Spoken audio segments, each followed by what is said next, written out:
Howdy, folks. Welcome to the SmackDown Podcast, your one-stop shop for all your WWE and AEW recaps, reviews, pay-per-view predictions, and actually we're adding a little bit extra content to the show lately. Myself, it's Kyle here like normal. Joining us tonight is Benji, man, rocking the two-man crew tonight. What's up, Benji? Well, I thought Benji was here, but apparently he has left. It's all right, though. I'll go solo till he gets in the show. Once again, if you are new, we are a pro wrestling podcast. You can find us on Stitcher, Podbean, Spotify, I don't know, Google Play, iTunes, and YouTube, of course. We're always bugging you to subscribe. Help us get to 100 subscribers. I think we got one of our subscribers back. Is that you, Benji? You here now? Yer. All right. What up, what up, what up, what up? Boy, we haven't had an episode just you and me in several months. Oh, it's Just the two of us, you and I. Yeah, man. It's been a minute. Tonight we're covering Monday Night Raw. Benji, this is the first The Raw season premiere. The season premiere. How did I forget? Oh my God! Yeah, season premiere of Monday Night Raw. How do the seasons work with WWE? You know, it's the most viewed episodic television program in the history of television. Did you know that? I did not. It's on. If only they would show us about 6 times every show. You gotta get the season box set, man. Oh my gosh. Yeah, season premiere, man. This was the night of returns. The biggest return of all, gotta say, is the pyro. Okay, damn it if we didn't miss. It's like the thing we didn't know we missed. Oh, pyro adds to it, man. I don't know what it is, but it. Did you notice that in hour 3 they cut back on it? Well, I mean, you have all the LED, all the new sets, new fancy lights, Lasers. and everything. They had lasers. Freaking lasers, man. Oh. Smoke, pyro, everything. Definitely a good way to kick off the season premiere. Yeah, man. We love talking about it. And of course, we would like to talk to you guys as well. So feel free to hit us up in the comment section or on Twitter at SmackDrawPod. Myself, I'm at The Kai Tai Show. And Mr. Benji at Calavera Comedy. You can always throw shade at us. Benji will be the first one to throw it back at you. That's for sure. You always getting in trouble on Twitter, aren't smoke. you? I want smoke. I want smoke. Oh man, you remind me of Scrappy Doo. Just going after everybody. No matter how big they are, you don't care. It doesn't matter how many followers they got. You'll go at them. Who was it recently Let's not name names. Let's not get into let's that. not. Okay, yeah. That's not in good taste. I'm trying to be a more peaceful person. I'm just trying to be a productive member of society. Season premiere of Raw. I'm looking forward to this. I'm gonna get the director's cut next time for the last season. I missed out on it. Definitely want to get in an action. And if you want to hit me up about the season premieres of SmackDown and Raw, you can always hit me up on Calavera Comedy on Twitter, and we could talk. You know what I mean? But let's be zen. Let's just be. There's enough toxicity in all of wrestling man. community. Yeah, Just be cool. Be chill, man. Oh my God. Ross show tonight. Season premiere, Benji. What's your overall take on it, man? What's your overall take? You like it? Yo, I was hype in the beginning, man. Like, yeah, the new set, everything looked fresh. It looked like a set out of Mario Kart, Star That joke Road, was whatever. out of Tony Hawk Pro Skater, man. Like that's all. Pro I Skater, can the think. Ninja Warrior warp thing that people jump over, man. I was with it. I was like, oh shit, new cameras, new angles, new lights. Started off with freaking Rey Mysterio, man, rocking the Halloween Havoc purple with the Eddie Guerrero and him matching the back jacket. That jacket was sick. Yo, I was hyped, kicking the show off, man. Yeah, man. We it aired tonight from Phoenix, Arizona. We unveiled the new commentary team: Vic Joseph, Dio Madden, and Jerry the King Lawler. So it's like 2 guys and their granddad on the commentating Raw, and boy, it had its ups and downs, man. I'm not gonna lie. There's potential here, and the potential can be achieved once you ditch King. I'm just throwing it out there right away. King does not add anything here, and you can at me all you want, but boy, Other than that, it wasn't terrible. It He was was not like that terrible. grandpa in the movie Little Miss Sunshine. Oh, I remember that movie. It's been a while since I've seen that. That was one where the kid was like mute, or he took a vow of silence until he was getting in the Air Force, and then he learned he couldn't go in the Air Force. I remember that was sad. Well, that and he dies, so that's the good thing. What? Are we talking about the Alert! same movie?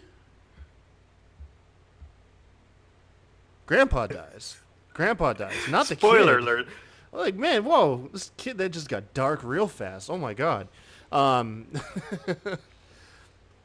oh boy. Once we get our new commentary team, man, got the pyro. Raw is going off, man. Oh my goodness. Yeah, like Benji said, man, got you hype. They said, let's start the night off with a Universal Championship match, and Ray comes out, and so you're led to believe we're going to get a title match, but it did not happen. Don't know if we were setting up for it. Ray just said, got on the mic, was dedicating his match later tonight to Dominic, who's sitting in the front Heartfelt row. moment. Oh, man, felt good. Nothing could ruin this moment. And then Brock Lesnar's music hit. And, boy, this was rough. Ray looked cool for all of about 10 seconds. Because, like, Brock snatched the mic, and then Ray snatched it back from Paul Heyman. And we're like, yeah, Ray. And then you remember that he's in there with Brock Lesnar.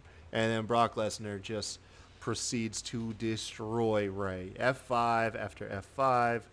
I think he suplexed him across the ring at one point. And then he's just in the ring lingering afterwards. Ray's laid out. He looking around the crowd. Who's he see? Dominic sitting there in the front row, man. And he just stared laser beams into him. I loved it, man. I loved when Brock walked out there and Dominic just sat down. I was like, no, I'm cool, man. Like, I'm just going to sit here. Listen, that's a 22-year-old teenager, man. All right. Oh, yeah. It is weird. They kept calling him a teenager. He's in his 20s. To be fair, only Jerry Lawler called him a teenager, and well, we kept know calling his him track record. Oh, Jesus. But yeah. So man. Mr. Tough Guy, Mr. Lesnar over here wants to come, check Dominic. All right, like, okay, what's going on here? Like, leave the kid alone. Like, you did your thing, you're done. All right, move on, wise guy. But this guy over here wants to be Mr. Tough Guy over here, makes Dominic sit down, and it's like, yo, chill out. Like he ain't a wrestler, he ain't nothing of that. He's a kid. I'm thinking, he's just a teenager. He's just a teenager. And then what does Mr. Crew Cut Lesnar do? Dude, he whoops the piss out of Dominic. Like, just suplex. He doesn't strike him. He throws him, and he throws him hard. This reminded me of, like, Gang Initiation. Like, just like Brock Lesnar was breaking him into the business the hard way, too. Broke him on the floor, almost dropped him on a suplex, had to pick him up, and then he Dude, when he chucked rammed him into the ring post, oh my god, I felt that, man. That ring damn near moved. Yo, I ain't gonna lie, I was hella triggered by this whole thing. What had you so upset, man? I'm just seeing this guy lay down the law on this kid, on this teenager, man. I was getting triggered. I seen this kid grow up from his custody matches with the blonde hair. His dad won him in a ladder match, Like, won him in the ladder match, man. Like, I've seen this kid grow up, and he's over here getting mollywopped by Lesnar, oh my god. left and right, almost suplexes Rey Mysterio out of the ring. Proceeds to whoop on Dominic, man. And I'm just like, all right, you're done. You proved your point. Move on out. No, he has to come back. Keep times. laying down that work, man. Several times. He like, okay, punted you did Finley. it. Jesus, he punt kicked Finley. He was looking over the poor Punt-kicked boy. Finley, man. Jeez. Dude, Brock was serious, man, when you hit Fit Finley. Oh my god. It's just like suplex after suplex on Dominic doing it's like, all right, you're done. You did your shit. You're done. No, he still wants to be Mr. Tough Guy, Mr. Big Dick Energy over here. Like, nah, I roll this stuff. I'm like, man. Like, it was too much for me, man. Like, I get it. I get what it is, whatever. But I'm wondering where this goes. it hurt me in my soul to see them just get whooped, man. Like, I don't know, man. Like, it did something to me emotionally. I don't know if I can ever recover from this. Well, somebody who needs to recover is Dominic because he got stretchered off, man. He made his way out in an ambulance, which is funny. Actually, did you catch this? Later in the night, I can't remember what segment because I didn't write it down, but it was in one of the following segments between Sasha and Alexa Bliss or the Rudolph match. But like mid match, you just hear the audio of the ambulance and you're like, is there like a ambulance pulling into the ring? And like it just trails off, and then the commentary team is like, oh, that's Dominic getting hauled off to a local medical facility. And we're like, what? There was no video or nothing. Just you're watching a match, and all of a sudden the ambulance siren just comes over the audio. It was so weird. Um, oh No, I man, did not catch that. yeah, man, I made me have to go laugh. back and watch that. Yeah, I'm sure Colin will timestamp it for you. He'll let you know. Um, following the vicious beatdown, how do we come back from that? Uh, Well, you know what? I'm gonna take a moment of silence for my fallen homies. God. All right, we're good. Okay, thank you. Sasha Banks versus Alexa Bliss was up next. Um, Becky Yo, Lynch. Sasha came out with some energy, man. Like she got a nice pop. She looked like $1 million out there, man. Is this your first time seeing her since she came back? No, but I'm trying to hype it up. Oh, okay. Yeah, no, I mean she was. She Ever heard does. the phrase "play along"? Sorry, man. Just caught me off guard. Oh man. Oh my gosh. I'm not used to this, Benji. I'm not used to it. I'm used to when we talk about Sasha, man. Like one or two of our other co-hosts is like dogging it. So I forgot, man. I forgot we got a Sasha fan over here. I'm all on that boss energy, man. Yeah.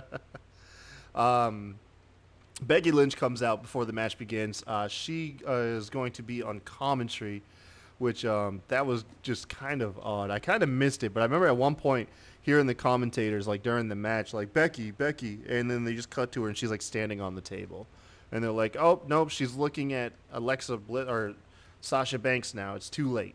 And I was like, I don't know what's going on, man. Um, yeah, commentary. This is where the commentary was getting really odd and out of place because they're like, Becky Lynch, don't go in there and jump them. Don't jump them. And then one of them speaks up like, did you ever consider that she might jump them after the match? And I was like, dude, what the hell are you guys talking about? Like, I'm trying to watch a match and I'm being distracted by the commentators.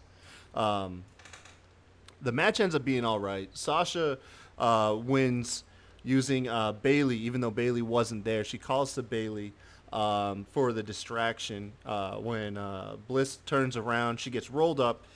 Sasha gets a handful of tights, gets the win.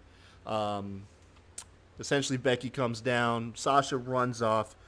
We get a Hell in the Cell promo from Becky Lynch, and that was pretty much it, man. I don't know. I'm ready for this match. I don't know how it's gonna go. Like I really don't. I feel like it's gonna be either really good or it's gonna be kind of like I don't know, a stinker. Like what's your take on it? Sweet take, man. Um, Up next, we got I think Benji here has dropped out of the call. He'll be back with us shortly. He's having technical difficulties tonight. Um, Up next, we had Charlie Caruso. She came out. She shows the highlights of the Firefly Funhouse from last week. Seth Rollins comes out. He cuts the same promo that he's been giving us. I'm really cooling on Seth Rollins, man. I'm waiting for something to go on here. He literally says, "I'm going to survive and prevail again," like always. But then at the end of the promo, he does issue an open challenge since Ray will be unable to compete. And so we're left wondering who could possibly be challenging for the Universal Championship tonight. From there, which I don't know, man. I don't know how I'm feeling about this. Like Seth's good as a babyface, you know. He is good, but he's so much better as a heel. I don't know. Don't really know.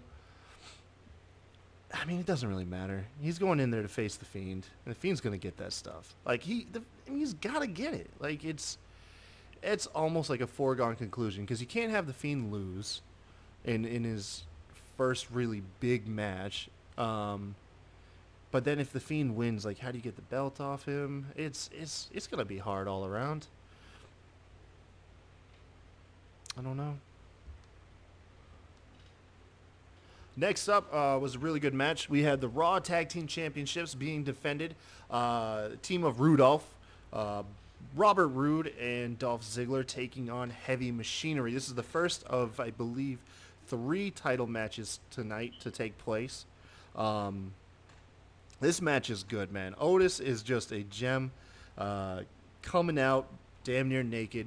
It's a sight to see. I'm telling What did you you. think about his wardrobe change? That's what I'm saying, man. That's what I'm saying. Like it's a Like sight, bro. as soon as I saw that, I'm like, oh my! Watch King just go off on this. Like this was just set up for his corny ass jokes. As soon as I saw him come in, I remember at one point they were like, Otis already took his straps off, and they're like, it doesn't have straps on there anymore. I don't know, man. I still remember like a match a couple weeks ago. Otis took the straps off, and it looked like he was gonna fall out of his like wardrobe. And somebody in the back must have thought that was hilarious because it was the next week. Yeah, he just comes out in the standard tights now, and it's hilarious, man. Like he's built like a damn boulder, but damn it if he isn't awesome though. Like dude is incredible, man. I love Otis. Like I want to see more of him. I wonder what you could do with him. Um, Especially with Tucky, man. They're a good tag team. They're a really good tag team. and then we had them going off against the OC. I think at one point, King was unsure if Luke Gallows' face paint was a tattoo or was it paint. He was a bit confused on that. Speaking of confused, I think you're confused because we're talking about Team Rudolph taking on Heavy Machinery. Oh, you know what? I was getting ahead of myself, and this is the main reason why I was getting ahead of myself because this Dolph Ziggler and Bobby Roode is just it's to me it's such an odd pairing that I almost forget that they're a team, and I'm looking ahead to the next matches. So it takes me a while to come back into what you have dubbed Rudolph. Um, I didn't dub him the red Rudolph. nose, I'm the shamelessly stealing it from like I can't remember where, but it's something else on the internet. I the did red not. the red nose tag team, right? Yeah. Like Oh my gosh. like I forget that they're a team, and it's to me, I honestly forgot that they're tag team champions. As you see, I'm already talking about a different team and a different match, so we can go ahead and take it back. It's all good. The Otis got the hot tag in the match, and that's always what you look for in the Heavy Machinery matches. Now is just Otis to get the hot tag, start throwing guys around, do the caterpillar. In this case, he hit the caterpillar on both of them. Ultimately, though, during an attempt of the compactor, Dolph Ziggler gets in, dishes out some zigzags, some super kicks. Next thing you know, we get that float over DDT by Robert Roode for Team Rudolph to retain their Raw Tag Team Championships. Man, those belts I think are hot shotting straight to AOP. I really think so. I think that's who's going to be the next people to get that stuff. Because it ain't going to make sense for AOP to cut these like terrifying promos and then just come out and do like jobber matches and just like do the Viking Raiders route. Like, nah, these guys need to go straight up. Like, what's gonna happen is you get like say like you get Heavy Machinery gets a shock win, right, to get the tag team titles. It's a feel good moment. You know, it's some plucky faces that you wouldn't expect to be champs, and then they just get destroyed by AOP. I think that's how you do it, man. Then you're just repeating the line. Like, who did B Team lose their belts to? Because B They Team, lost their belts to. You know, at this point, it's been inconsequential who's been tag team champions. at least on the Raw Hope, side, yeah. hopefully that now that we got this amazing tag team in between Ziggler and Robert Roode, we could see them elevate this title into places we've never seen before. Oh my gosh. Oh man. Next up, season premiere of Miz TV. Oh man, imagine that. You got the season premiere of Raw and season premiere of Miz TV on the same night, man. This is the start of the wrestling week, man. It's just the start. Way to kick off this amazing start of Dude, all the action we this- got packed this week. We could try to sound salty about it, but no, this week is gonna be so awesome. Like I cannot wait, man. Oh gosh. I guess going forward, all the faces are going to vocalize support for Rey Mysterio and Dominic, because both Miz and Seth Rollins, before they cut their promos, they like, well, let me just take a moment to say I stand in support of Justice Ray. occurred. There's been an injustice occurred to Rey Mysterio, and I will not stand by and watch Lesnar get away with it. I demand justice. You and me both, man. I wonder what type of comeuppance he'll get. Like he just gets to beat down father and son, and then like it never happened. You know what I mean? Like I'd be surprised if Ray shows any sign of retaliation. Um, Then you don't know the lengths a man will go to defend his son. oh my gosh. Um, yeah, Miz introduced his guests, plural. Who we got? Who's coming in? Who's coming Ric in? Flair. Oh, he's smart. Woo! He's smart starting it with Ric Flair because the crowd's always gonna pop for Rick, you know. And then he introduces Jimmy Hart first. Like he makes sure that Hulk Hogan gets slid into last place. Yeah, Jimmy Hart and Hogan come out. They were smart with Hogan here. I'm not gonna lie. It's hard to accept Hogan on television, but dare I say they did it correctly tonight. I mean, it's not hard for me. I'm not accepting it. No matter how much you try to do your gymnastics, I ain't with it. Oh man, Hogan put over Flair, called Flair the best wrestler on the planet, and I love it because it looked like these two guys were about to just start like stroking each other's ego. Yo, but then when Flair clapped back, was he a little lit? Because he was going off. Like, Dude, seemed like he was just going off. I tell you, I think it wouldn't surprise me. The Miz kept trying to, stir the thing, whatever. He kept just straight up interrupting him. Yeah, I think Flair started off cold.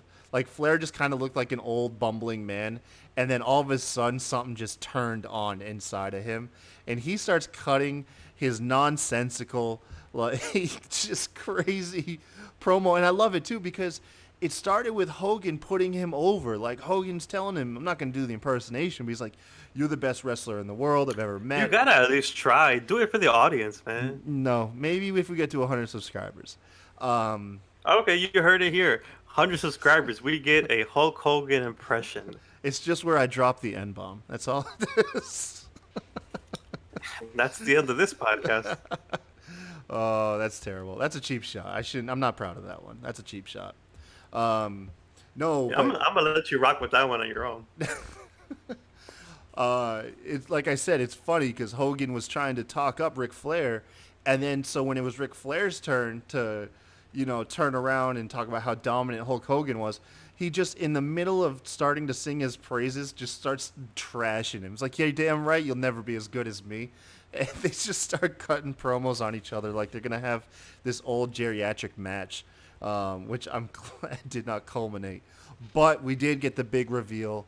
We're getting a 5-on-5 Survivor Series type match. Halloween night. When's this going down? Hell Halloween. Good, right? Yeah, everyone loves Halloween. At Crown Jewel in Saudi Arabia, Wow. Human rights. But the Hogan team captain and the Flair's the team captain, and they picked Seth Rollins and Randy Orton. Forget that's in Saudi Arabia, folks. Get hype. It's Seth Rollins and Randy Orton at Crown Jewel. God damn it, man. Can I just say that old boy Rollins here has been on an unprecedented run of just being the most corniest I'm telling you, motherfucker man. I've ever seen, man. He went straight up to Hogan like a stepchild, man. He cannot win, man. Daddy. Brother. Oh, my gosh. Oh, dude. No, he can't win, man. He cannot win for losing, bro. He's never going to be cool again until he's heel. People might like him when he's heel, but even then he might just be cool. Nice. So Randy Orton comes out, and he just calls it for what it is. He just tells Rollins straight up, like, are you done over here running up Hogan's ass? Yeah. He just called it out for what it was. I know, man. Yeah. Brawl breaks out between Seth and the Orton. brouhaha breaks out. Yeah. They Corbin. fight it.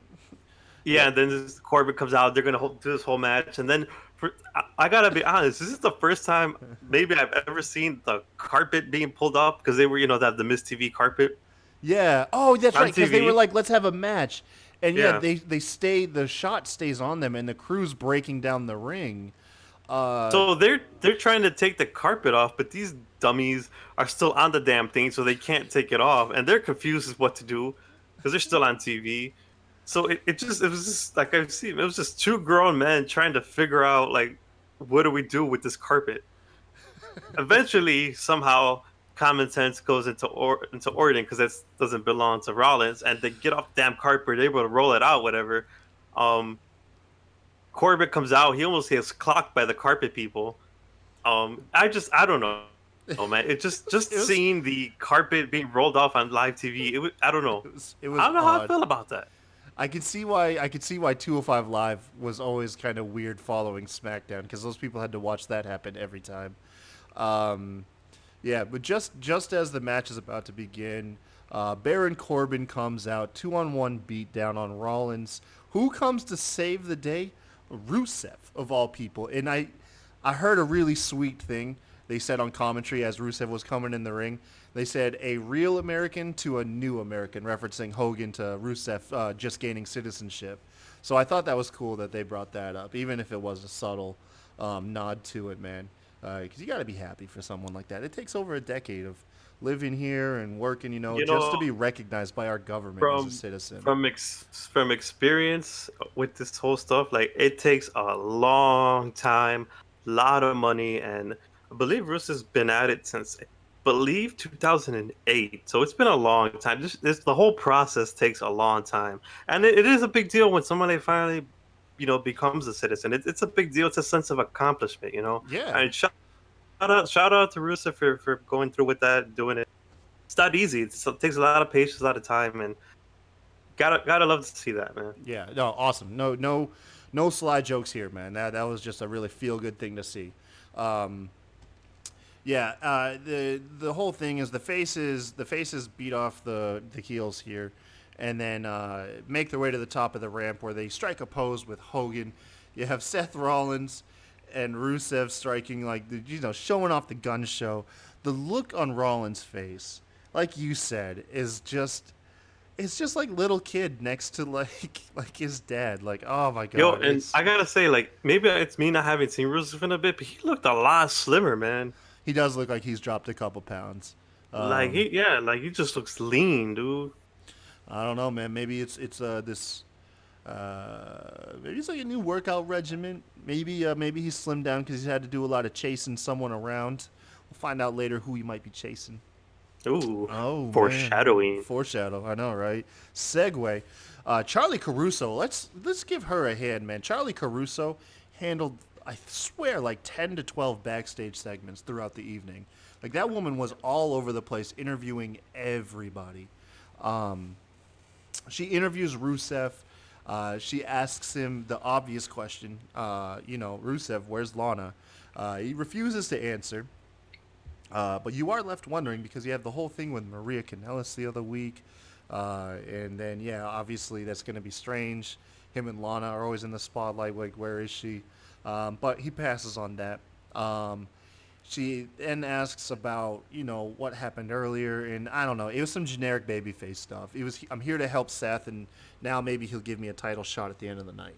Um, No, well, what he actually said was, look, Seth was getting whooped. I came out and helped him because nobody else would. He's over here acting a fool. I came, saved him, and now he owes me. So you know what? I'm gonna call in that favor that he owes me, and I want that title shot. Not because I'm his friend, because I went out there and I helped him for saving him from himself. And now I want that title shot. that's much better than I put it. I'll give you that. It's way better than how I put it. Um, yeah. So how you feeling about AOP, man? I think this is a breakthrough.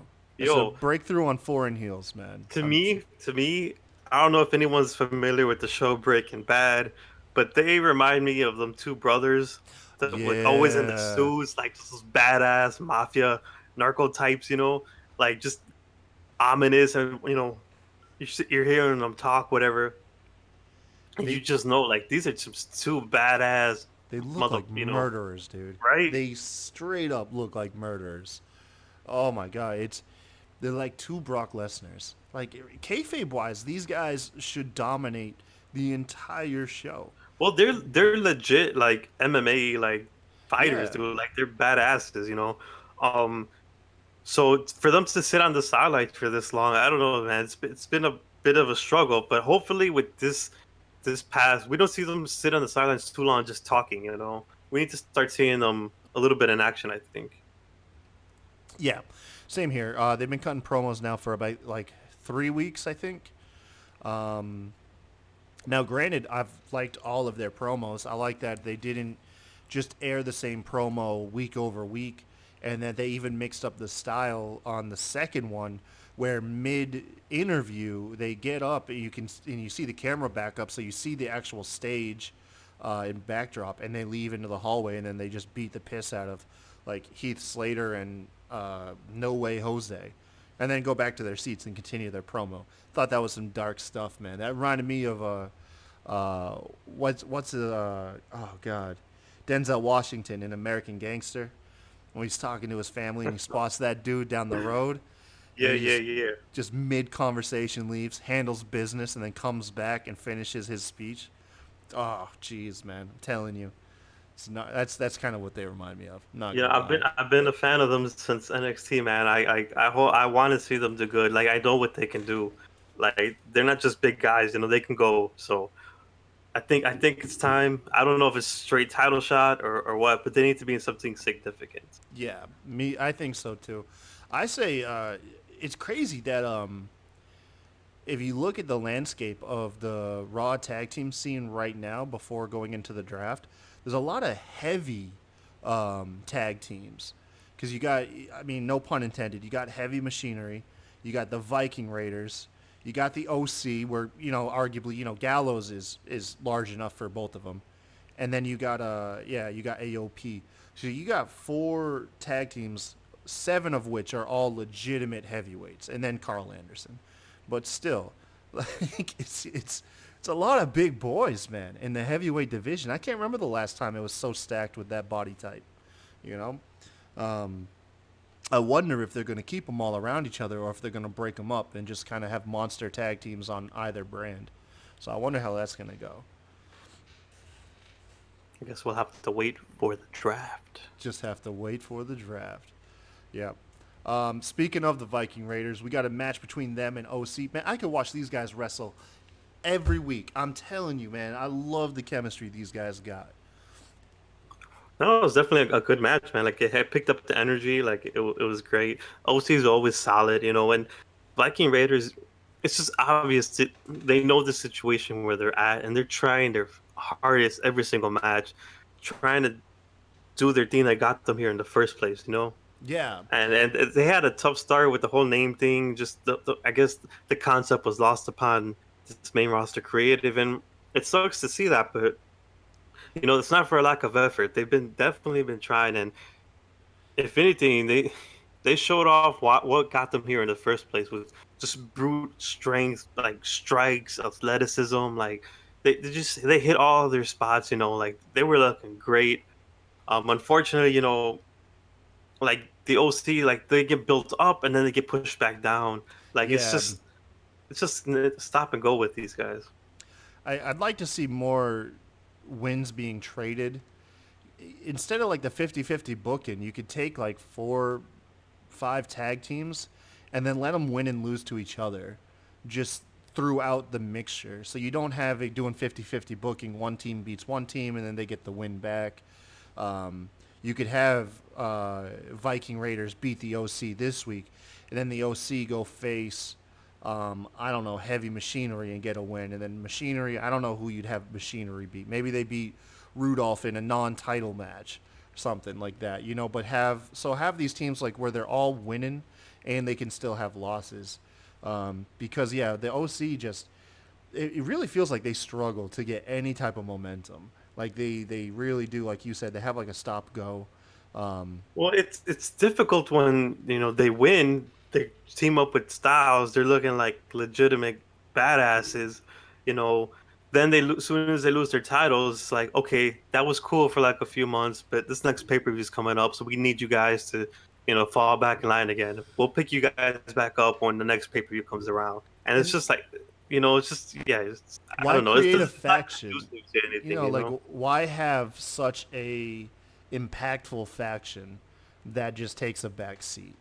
You just have them run roughshod, man. Yo, I Through mean, you see it time and time again. You saw it with like the Riot Squad, like awesome team, but you're just using them as cannon fodder. You know what I'm saying? yeah, there's more of them to beat. It's like, well, you don't have one guy getting beat.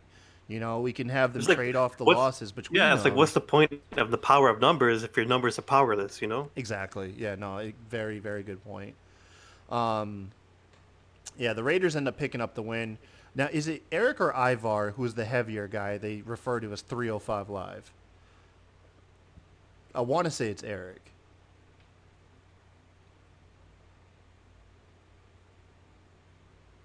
You have to let us know down in the comments. Is it Eric or Ivar? I feel terrible. We are a pro wrestling podcast, but I'm sorry, man. Some of the names I got just I got cut off. What was the question? Eric or Ivar is the heavier one who's the high flyer. Oh, Ivar. Ivar is. Damn it, man. I'm always wrong. I'm glad I don't place no more bets. I am always wrong. You But know when you're a wrestling podcast, you always want to do your research. You know what I'm saying? hey, listen now. Listen, man. It's been a long night, okay? Just just get all the way off my back. All right. Up next, we do get an announcement that it is confirmed Rusev will be taking on Seth Rollins for the Universal title in the main What? event. Yeah, yeah, yeah. So Rusev out here looking like Freddie Mercury. I yes, that's a good one. Um, we were wondering, like, man, Rusev get the belt tonight, and then that way the Fiend's not going after it Sunday. Like, you start telling yourself these little lies that make you believe Rusev got a chance, man.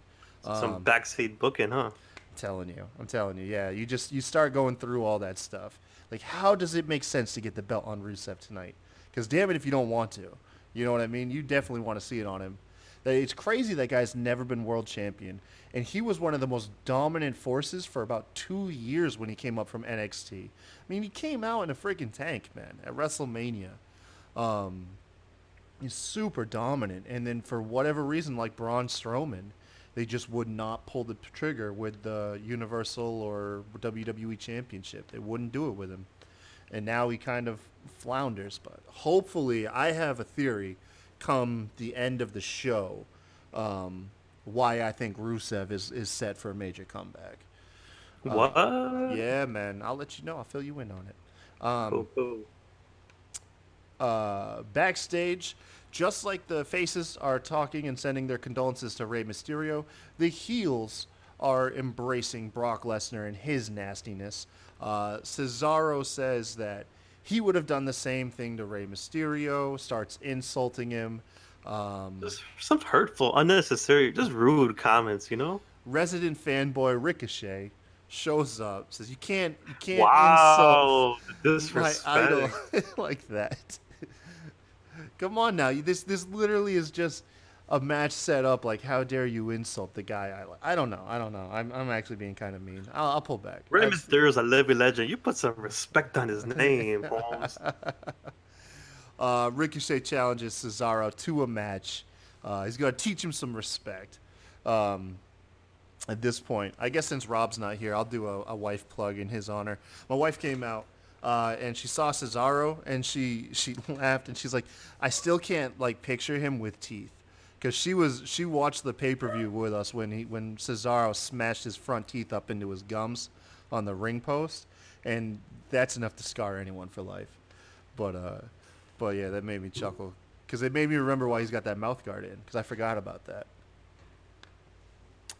You saw that match, right, Benji? Not alone in this. You know, I was going through a little flashbacks of when I saw that live, and it was just like, It's haunting, that right? Oh, sucks, bro. that looks like one of the most painful or horrifying things you could experience. But in all due respect, Cesaro, he finished the match, man. Like Finish the match with his oh teeth god. up into his upper jaw, like, Oh jeez, yo, that makes me cringe, man.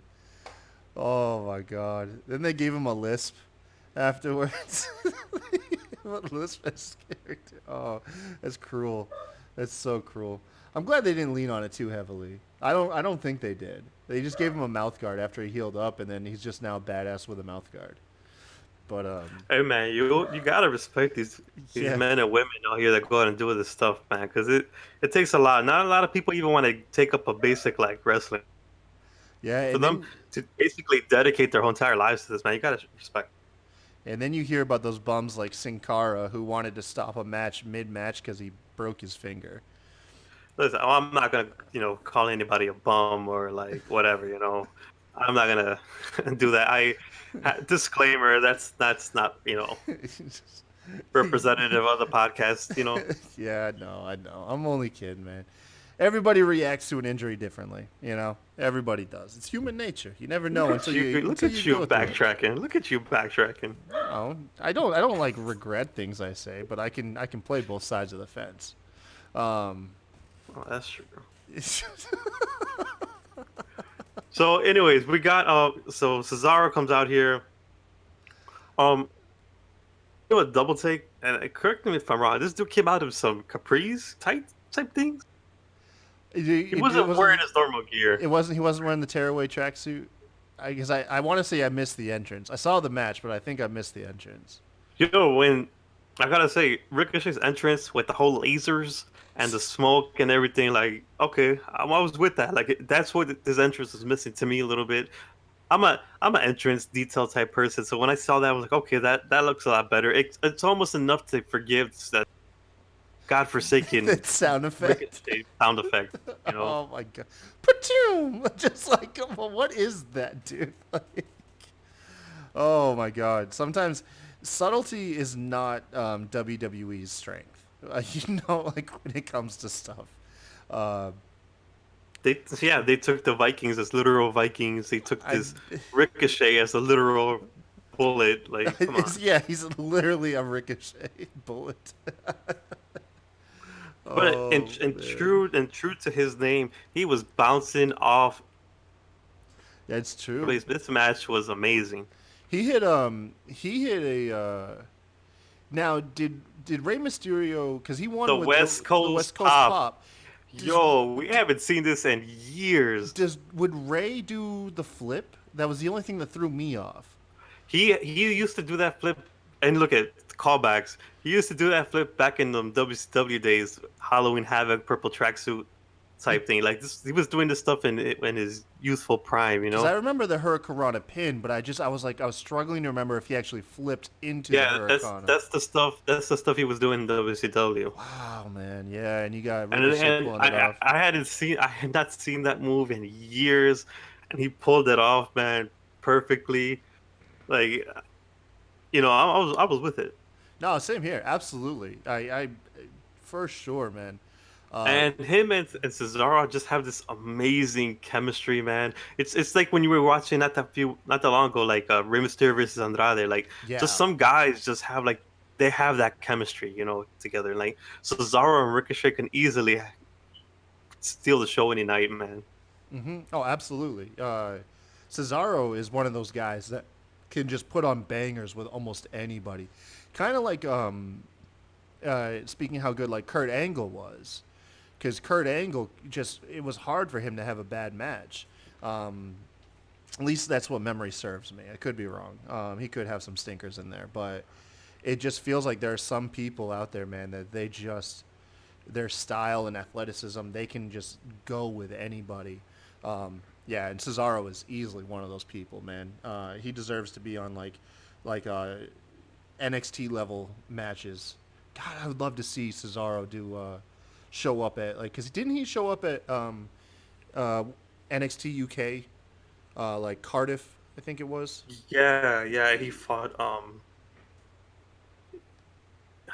I forgot his name. Wow. I'm sitting here saying like I Ilya. wish he He would. fought against Ilya. I forgot his WWE name. But yeah, he was in NXT UK and he came out I think in just a regular NXT not that long ago either. But yeah, you see him in these spot moments, even like at an Evolve or whatever, just these spot highlight moments, and clearly shows you why he's one of the most underrated guys out there, man. Like And he has everything in that ring. For whatever reason, they just never pulled the trigger on him. But The man's got it, man. You think he's Like gonna be like a journeyman like Kofi? Like, he's gonna be like 10 years? Because he's got to be getting up there in not up there in years like he's old, but I mean he's been in WWE. Jesus, he's got to be close to 10 years. it's gonna be one of those guys like a Dean Malenko, a Dolph Ziggler, Kofi, like those type of like that could put on those matches for a long time, but for whatever reasons doesn't they don't have what the management is currently looking for at the moment. You know what I mean? Hey, no, Kofi. It just Kofi broke. If it Kofi just broke the mold, so can anybody. You know, except maybe Titus O'Neil, but just about anybody. gonna say it always reminds me of like the same.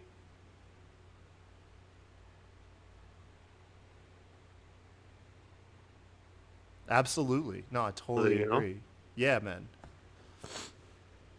No, I'm kidding. You cut out. I was just agreeing with you. I just assumed. Well, yeah, that's generally as a rule of thumb, it's pretty good idea just to agree with whatever I'm saying because I'm usually right. I'm just saying. Oh my god. Oh, Firefly Funhouse. We had next. This was a good one, man. Not that there's really any bad ones, um, but this one felt really nice. Puppets were all scared. Apparently, Ramblin' Rabbit died of a heart attack due to fear, and the Bray shows up. The puppets are like, they're scared for Seth Rollins because they're all big Seth Rollins fans. And then just Bray does Bray. Like, I don't know how to explain it, man. He says he's gonna look out for him, and then he says never mind. He comes back. He laughs. He goes dark. He's just insanely good. Did you hear that? That not only do you get like little subtle glimpses of like the Fiend's picture, but they were throwing that junk in commercials like on Fox and other stations, like during football games.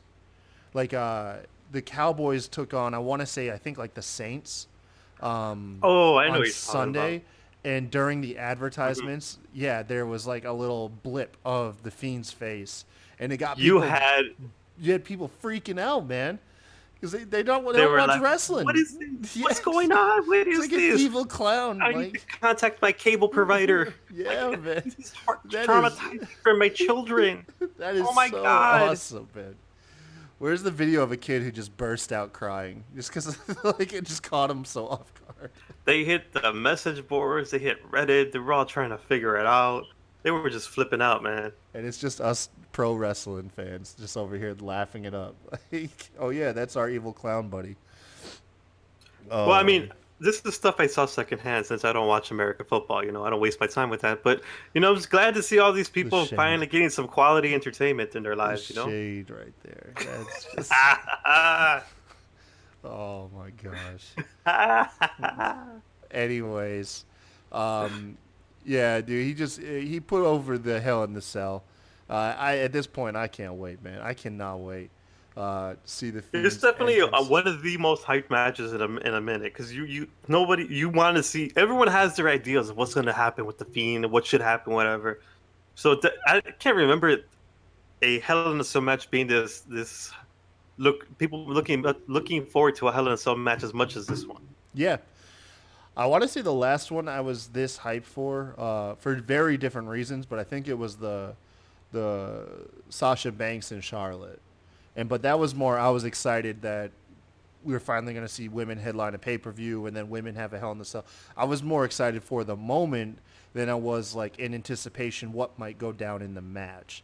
This one I'm excited for from beginning to end. The entrance, the match itself, the You outcome, know, the if we future saw storytelling. if we saw the Fiend just snap Finn Balor's neck, you know, I'm kind of looking forward to him just basically crucifying Seth Rollins in the cell and then lighting it on fire at this point. Burn it down. Just emotion. Oh my god! Just put. Yes. Burn. Oh, that is Yo, a if he burns down the cell, that is not ooh. safe. That is not safe at all. Oh, but the image would be so cool. Yeah, I could see that. Yeah, the image that Or would at be. least chain him up to the cell and just like have him crucified there. Oh, jeez, no. That's Crucify CrossFit Jesus. What? Yo, that's the name of this podcast oh my God, no. episode. Crucifying CrossFit Jesus. I don't know about that one, Benji. I don't know about that, man. Oh my. But my point is, people are excited as hell for this hell. Yeah. Yeah. Yeah. Yeah, they are. This has gone off the rails. Um, oh, Styles and Cedric Alexander for the second championship match of the evening. These guys deliver every time. Yo, Uh, I'm just so hyped to see Cedric Alexander up there doing his thing, man. It's about damn time. yeah, damn, I saw those what culture guys, man. They essentially fantasy booked his match at Clash of Champions, and I really wish it went that way. They said that he should lose, but he would gain the respect of AJ Styles and the OC, and they would actually have him enter the club. They'd hand him over an OC shirt, and then he'd be the fourth member of the OC. And I thought that would be badass, just to Yeah, see the but complete flipped in his personality. the problem with that is just wanting somebody. The solution is always to turn them heel, so that doesn't stray far from that fact. And then just to have him tag along with an established group already, sure, it will give him a pop. But then what we've seen this happen already multiple times, history has shown, once these teams break up, usually that person, since they didn't have a personality of their own and gained it within this, we'll just see them fizzle out again. So I'm not so sure that they had Well, it spot on with this one. had you let me finish, he at one point AJ would go and lose the United States Championship, and then Cedric would find himself in the match against the person that beat AJ, and Cedric would win the belt. Then you have the dynamic of AJ, not wanting to play second fiddle to Cedric. You do So the you're evolution. redoing you're redoing evolution. Yeah, Come on. you just redo evolution, man. That Come worked on, awesome. yo. You're hyping these guys up like they put on this amazing You get booking, whatever. thumbs You just down. recycled. Come on, yo. I was expecting something good. Come on. Ric Flair's having a crisis of confidence backstage. I'm telling you, man. Just, just do it. You disappointed me. You set it up like, okay, these Wall Culture guys did something great. Uh, Oh my uh, god. Hey, uh. something that delivers the same feeling. Lacey Evans versus Natalia. Just Yeah, I'm not gonna be one to ever badmouth Italia, so you go ahead and take this one. no, actually, it's Lacey Evans, man. I mean, woman's awesome on the mic, but I don't know what her story is. Like, I'm just a mean Southern white lady. Um, and that's really it. Like I don't know, man. It doesn't get me. It doesn't get me. I do know for a fact that Lacey Evans is going to be women's champ, probably within the year. She will be women's champion. Um, but I have a hard time getting behind her feuds, man. And the same thing with Natalia. Unfortunately, with Natalia, Natalia's been stuck like up until recently. Like every feud Natalia ever gets in now is just you used to be my friend, and now you don't like me. And I don't know. I don't know. Like I said, I don't know where this feud. Was this the blow off match? Because I don't even remember if this was technically the blow off match. I don't know what you mean by blow off match. I just know that, Lacey Evans still relatively new to the game. She's working some things out. Clearly has her character down. It might not be everybody's cup of tea, but she's got the aspect down. She's got the kayfabe down about it over here getting pulled over in Canada and just keeping in character. She's got that stuff down. I just think this is more of a problem of casting. Like you had her face off Becky too early already, right? And then the whole dynamic with Natalia, whatever, it's just the right people facing at the wrong time. Like I feel Yeah, I like could she would see have been that. better. She would have been better served facing like a Dana Brooke or a Sarah Logan. Like having them do something there. You know, a fresh face that we haven't seen. You could have easily built her up against Dana Brooke. She could have had a comeback story of not being, you know, on TV too much, just killing it on main event, but never really getting that opportunity. She got that little bit of opportunity in the TLC match, but then they never gave her anything after that. So you have a storyline built there. You can have her, being the trying to get on the come up, and then you got a Lacey Evans basically trying to gatekeep and keep her down while trying to push herself up. You have a storyline you could easily write right there. You could integrate Sarah Logan against Natalia, again, another one that's been on main event, hasn't really had a chance, trying to take Natalia's spot up there, and Natalia trying to hold her down. Like, you could, there's so many other extra dynamics that they could have thrown in there. Clearly the storylines are there. They're just staying with the status quo of established people already there versus giving these other people a shot. That way you can elevate both people and everybody wins. But that's just my 2 cents. Yeah, it's a lot of 2 cents there. No, no, you make a good point. You make a really good point, Mr. Booker over here. Yeah, the match ended. Lacey wins after raking the eyes, and dang, is this the second match with rolling up, holding onto the tights? Could be Yeah, so. yeah, Could be because so. yeah, because Sasha rolled up Bliss holding the tights too. Wow, so two tights roll ups for the win. Natty gets up, looks like she might show a sign of respect, but before she can do so, Lacey lays her out with the women's right. Lacey stands tall. Once again, wondering where this is going. You laid out a very good story path for these two ladies. Hopefully, we get to see more of it. Better things on the horizon. That's pretty much it. We follow that up with a replay of the beatdown from earlier of Lesnar on. Which we did not need to see at all. That was uncalled for. WWE. We did not need to see Just that in again. case your heart wasn't fully broken in half, they just And just to make it worse, just the salt on the wound. We when's the pull last him time up. Brock has been booed like that though? When's the last time like that he really got people? It's probably.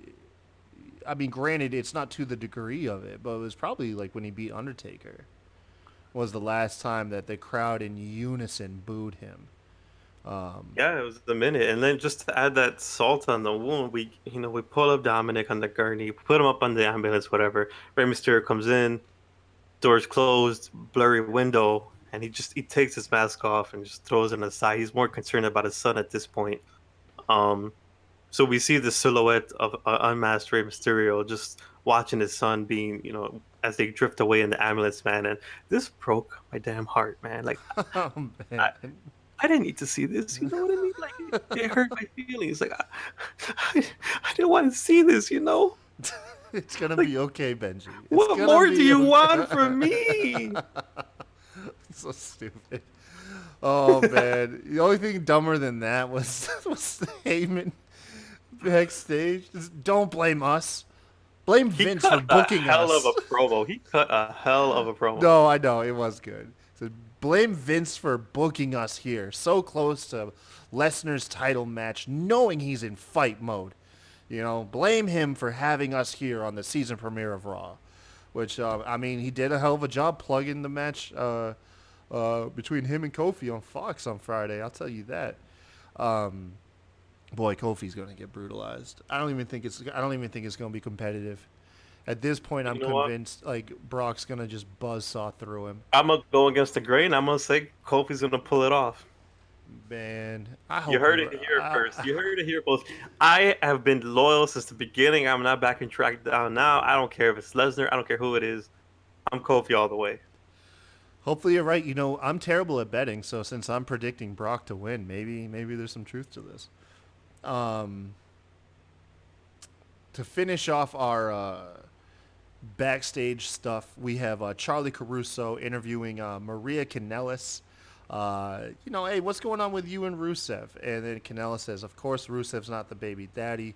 But before she can really get going anymore, a wild Sasha Banks appears, just grabs the mic. Just snatch that mic off my hands. She said, Yeah. "Bitch, it's my time to talk." Starts talking Goes off trash on Becky. right on a promo, right? And it's just full segment. Didn't even hesitate for a second, man. That's just straight boss mode. Yeah, it was That's that good. boss energy.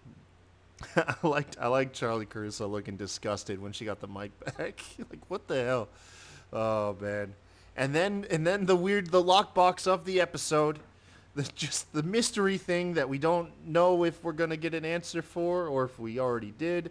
Limo pulls up. Um, And yo, shout out to wrestling Twitter. They were I was seeing it said DROSE on the license plates, D Rose. That could be Chicago, that's CM Punk, or oh, that's gonna be John Morrison. Like I just saw the most wild. Like y'all are crazy. I love it's, y'all, but y'all are on some wild I'm stuff. telling you, yeah. Um, Man. it leads us into we go to commercial. We come back, leads us into our main event. Rusev taking on Seth Rollins for the Universal Championship. This looked like I was wondering how this match was going to go because by the time it was starting, we only had about 12 or 13 minutes left in the show. Um, and then so the match barely gets time to go and nothing really of note to happen.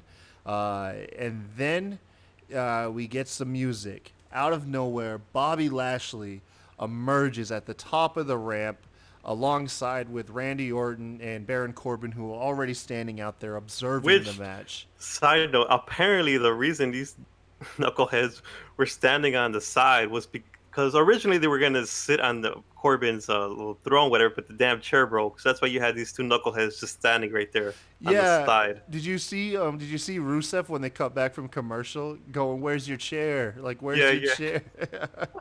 I didn't realize that was like a real thing. I thought that was yeah. So just, you had them standing there on the side, just watching. Like, oh, man. oh, that's terrible. But we get Oh man. shout out to the botch guy. We get a Bobby Lashley, the most confused man on earth. He, preempts the segment. Okay, points for someone to come out, and then nothing happens. 3 times. He's like, okay, let me walk forward. Okay, I don't know what to do. He looks over to Orton and Corbin, and they're just laughing. And he's like, okay, I'm gonna do it again. Nothing. Nothing. Okay, this little jaw jacking. Okay, let me go it again. It's just like, And it bro, was like he just delayed. always gets himself into these dumbest situations, man. Poor Lashley. Although I'm not really saying poor Lashley over what happened next, because we get Miss Lana's music hits. Yo, She comes out. She stands on Lashley as his arm piece. We've seen this before. They're not going to do anything too racy. Then they start making out, like full on making out on stage while Rusev watches. And yo, like usually I'm okay with this kind of thing. This is my kind of thing, But this went on for this went on for a long time. It went yeah. from shocking to like I can't look at my TV anymore. This is gross. Like this is perverse, and it makes you feel dirty knowing that Rusev is real life husband Alana, and he's got to sit there. But like we've seen this already happen with Ziggler and They didn't go at it like that though. I don't think they even my kissed. point is they went that route already once. They did it again with Aiden English, whatever. Now we're going it again, the unfaithful wife route again with Lashley and them. They just went full board on this one, but it's like how many times we're gonna repeat this damn storyline? Every time Lana dogs the WWE on Twitter, they force her to be to cheat on Rusev on screen, man. Which is it's kind of to be honest, it's kind of shitty, man. Like, so what it is, man. I get the shock value and everything, but it's like, yo, come on, we can do better than that, man. I know, but hey, listen, I have a theory. Anyways, because it looks like that's how the night's gonna go off, but instead the lights. Another show? Yeah, shoot, man. You can't have a Raw nowadays without the Fiend showing up and destroying Seth Rollins to close the show out. 3 weeks in a row now, we have closed the show the same way. The lights going down and the Fiend destroying either Seth Rollins in the ring or someone else and terrifying Seth. Yo, and to be honest, like after seeing all that stuff happen to Rusev, and then I start seeing the Fiend come on, I'm like, man, they're not gonna have him attack Rusev now. Like the man's already down, yo. Like he's already down. Yeah. And then you got I thought that was it for Rusev. I was like, oh You boy. got cringe Lord Rollins over here just staring in the side of the ring like he's safe, like he gonna do something, and then he gets got by the Fiend again. Yeah. And that's how the show closes out, man. It was a hell of a show. It was a good show by all means. It was a really good show. The two things, like I said, that I just didn't care for, I didn't really care for Lacey Evans, and I don't care for the King being on commentary. Um, I don't think I love the King. I respect him. He's got a huge nostalgia. I love the Attitude Era. You know, I remember him, but it's just not warranted anymore, man. Just look to the future, like what Paul Heyman says. Um, but yeah, the show was really good, man. Great season premiere of Monday Night Raw. It's a good one, man. And then what else we got? We got NXT's like takeover. Essentially, it's like a mini takeover going on Wednesday. You got AEW's premiere show also on Wednesday, along with AEW's premiere show.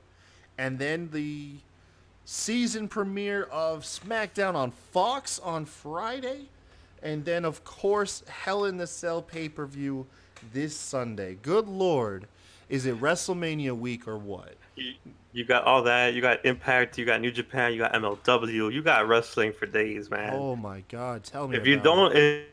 don't, honestly, if you don't like a certain show, whatever, you have a lot of other options to watch. You don't gotta waste all your energy just hating on one little thing. Like if you don't like that thing, you have other things to watch. There's options. And a lot of people take for granted that not that long ago you didn't have these options. You just had but two, maybe three promotions to watch, and that was it. Now you're going on 5 plus, like 10 plus. Like you got promotions all day. You can even watch indie promotions now on pay-per-views and Fight TV and all that stuff. Like you got options, man. I'm just saying, let's be a little grateful. Yeah, speaking of options and wrestling to watch, our podcast is going to be delivering a lot of content this week to watch. What? Yeah, so listen to this lineup. This recap is going to be airing on Tuesday. On Wednesday, you'll hear the Smacked Raw crew give a brief deep dive into the upcoming AEW NXT Wars, give our takes on what we think is going to occur, possible Tell them. outcomes. Following that on Thursday, or excuse me, Tell no, them. on Friday, is going to be our Hell in the Cell top, or let's put the right context. Sebastian's top 10 Hell in the Cell. Okay. So Okay. so Okay. yeah, Mr. Wrestling All Fan right. underscore 32 gives us his take on the top 10 Hell in the Cell matches. Hell yeah. That will be airing Friday. Of course, on Saturday you'll get our SmackDown. Oh Jesus, we've also, you know what? Hey, listen, man, there's a botch there. We've got, like I said, we've got AEW deep dive. We've got the AEW and NXT recap shows. We've got the Tell them. Sebastian's top 10 Hell in the Cell. We've got Friday night SmackDown's recap along with Hell in the Cell predictions, and then of course the Hell in the Cell recap. We got too much stuff going on this week on this show. Oh, that was a mouthful, man. Thanks for being my hype man in the back. Oh my gosh. Gang, gang. Hey now, hey now. Oh, it was fun. It was a fun show, Benji. Yeah, it was great. I'm glad you enjoyed this Raw a lot. Like there was a lot more positives to take than negatives for sure. A lot of things in store. A lot of lot of things coming. A lot of big weekends. A lot of podcasts doing a lot of things. So it's gonna be interesting. Yep. Until then, once again, this is Kyle at the Kai Tai Show, joined by at Calavera Comedy, Mr. Benji. Of course, hit us up on Twitter at SmackDrawPod as well if you would like. Typically, it's Sebastian over there moderating that. Of course, you might get a hold of Wild Pokemon Rob Rude, Rob Funny, whatever he's going by nowadays. You might also catch A him man over of there. many names. He really is. But yeah, thank you guys once again for joining us. Make sure to tune in tomorrow, like I said, where we cover our deep dive of Deep dive. AEW and NXT. NXT. Thank you guys. Have a great night.